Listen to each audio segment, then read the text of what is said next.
Surds. Being able to work with surds is quite important, particularly on the paper 1 where you're not using a calculator and they ask for exact answers.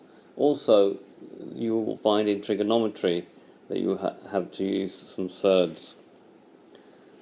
Note, the square root of a times b is equal to the root a times root b, but the square root of a plus b, or plus or minus b, is not equal to root a plus root b. Very, very important, that one. And then if you do this one, root a plus root b times root a minus root b is equal to a minus b, which is quite useful. You can also gather together like terms, like 3 root 3 plus 3 root 7 plus 4 root 7 minus 2 root 7. Because they've all got root 7 on them, you can just do 3 plus 4, which is 7, minus 2, and end up with 5 root 7. This is a bit like algebra. Right, root 48 can be split up to square root of 16 times 3, which can be written as root 16 times root 3. Now the root of 16 is 4, so the answer to this becomes 4 root 3. There's some important points. Let's do some examples. Right, root 3 minus root 3 squared in the form a plus b root c. Let's write that out. So we'll just write multiplying by itself, root 3 minus root 2 times root 3 minus root 2.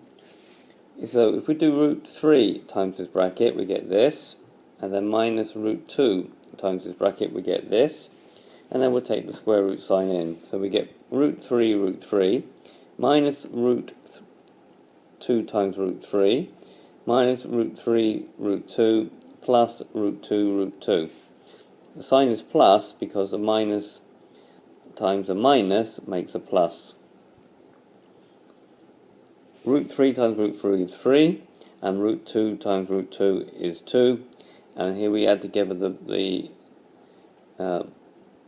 middle bit. We got 2 lots of root 3 times root 2. Root 3 times root 2 is 6, root 6. We've got 2 lots of it.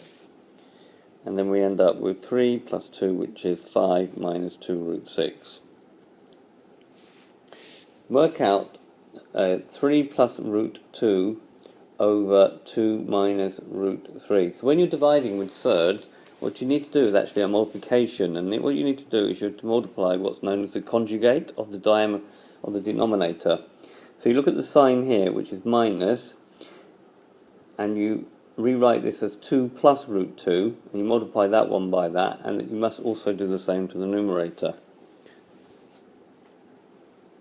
Okay, you haven't changed the meaning because you're doing the same to both the numerator and the denominator. It's called the conjugate, there's a technical term for it, of the denominator. Now if we multiply out, the top line will be 6, 3 times 2, 3 times root 2, 2 times root 2, and root 2 times root 2. And the bottom part will become 4 minus 2 because of this idea, a minus b, a plus b is equal to a squared minus b squared. It's one of those results on the previous page. 2 times 2 is 4, and root 2 times root 2 is 2. So on the top, simplifying a little bit, we've got 6, so 6, and here we've got 3 plus 2, so that's 5 root 2, and we've got root 2 times root 2 is 2. 6 plus 2 is 8, so we could write it either like that, or we could write it as 4, because 8 divided by 2 is 4, plus 5 over 2 root 2.